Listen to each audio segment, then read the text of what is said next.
I'm excited for my listeners to really get to hear how incredible the things you've done are. It's so empowering. So let's jump into it.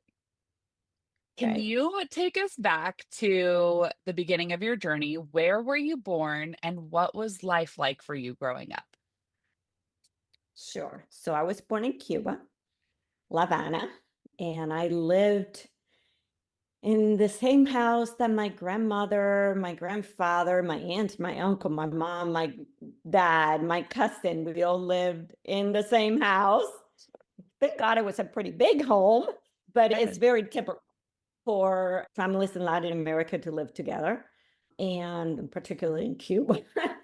And so I grew up with them and all the way until I was 15 years old.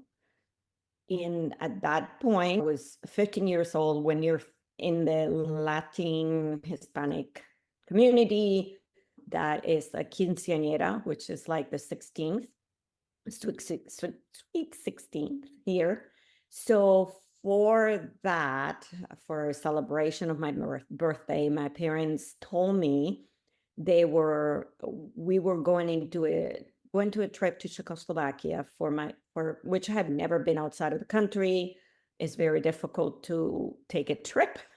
It's a very different, it's a very different system. So there is no travel agencies, no planes Yeah. that you can buy to go anywhere. But my parents had managed to get this ticket for all three of us, or three tickets to go on a trip to Czechoslovakia for 2 weeks and Wow. then come back.